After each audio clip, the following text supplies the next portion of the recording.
Now it's time for Perspective. My guest today is a woman who 5 years ago now published a book that in the current climate is proving to be a very useful reference point for people wanting to know more about the situation in the Hamas tunnels under Gaza. Daphné Richemond-Barak is Associate Professor at the Lauder School of Government Diplomacy and Strategy in Israel. She's author of Underground Warfare. She began writing it 10 years ago when a mile-long sophisticated cross-border tunnel 60 feet deep was discovered, dug by Hamas into Israeli territory. And she joins me now on the programme. Thanks very much for being with us.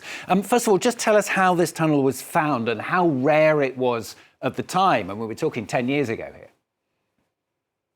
Good morning. Yeah, this is when I began researching the area of underground warfare, which has been part of warfare since time immemorial, but really hadn't been the focus of any kind of study in military doctrine, in security studies, or even in international humanitarian law, the laws of war. So what happened is that in November 2013, a cross-border tunnel was discovered. It had been dug by Hamas, burrowed under the border between Hamas and Israel, and exited in proximity to a civilian community called En Ashlosha in Israel.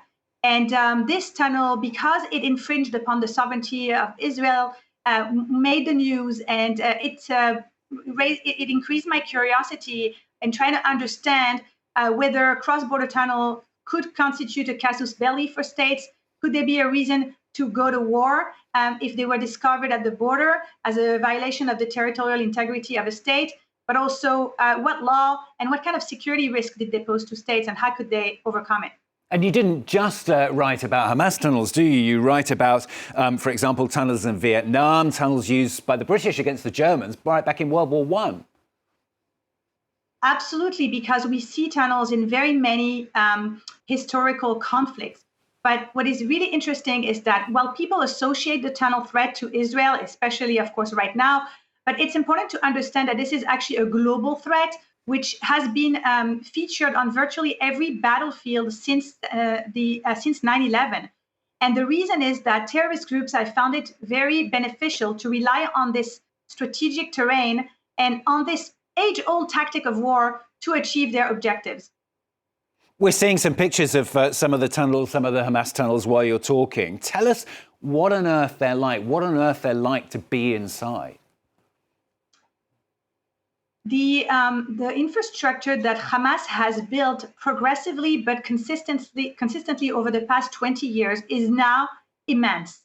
It is the largest that has ever seen. We were talking about history. This is definitely the largest and most sophisticated underground network of tunnels used for military purposes in the history of contemporary warfare and warfare in general.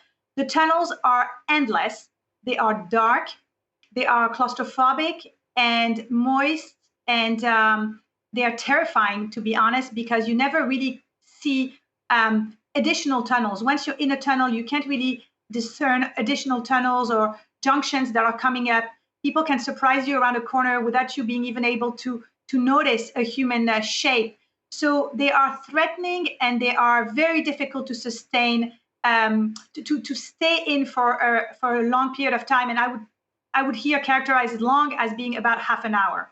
And do you think we've got to the stage now where Israeli soldiers are going down into those tunnels to try and find Hamas fighters? Most military doctrines really set forth that sending soldiers inside the tunnels should be a measure of last resort. This is always the case, but in this particular conflict, it's even more so the case because in light of the atrocities, which you recalled of October 7th, Hamas was expecting this operation on the part of the IDF.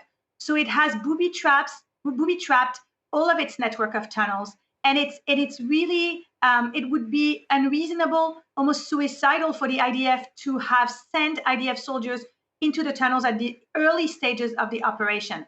What we can, however, anticipate is that IDF soldiers will enter the tunnels once they have regained control of the surface, once they have limited the threat to the forces, and they would be entering for different reasons. One would be, of course, the rescue of hostages, but also to be able to gather intelligence that is found inside the tunnels to make sure that whatever they thought to have been destroyed has indeed been destroyed, and to destroy any remaining structures.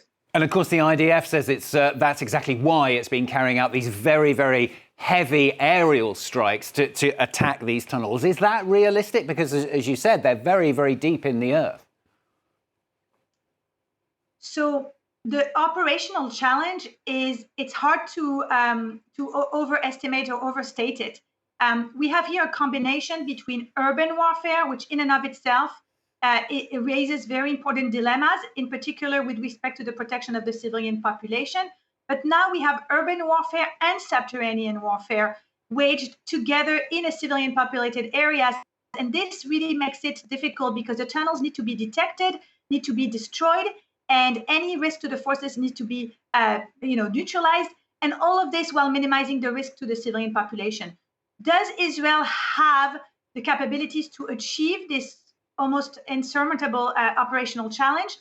It definitely has more capabilities than any other state facing subterranean threats in the past, but the challenge remains. As the capabilities have improved, Hamas has dug deeper tunnels and better tunnels. Deeper and better, and potentially as well, of course, some of them anyway, occupied by some of those Israeli hostages. Of course, which means that since the hostages are really spread over the entire network of tunnels, from the north to the south, in different groups, in the same exact strategy that Hamas uses human shields on top of buildings. The idea of putting the hostages in the tunnels is to immunize a military target from the idea of strikes, right, and military offensive.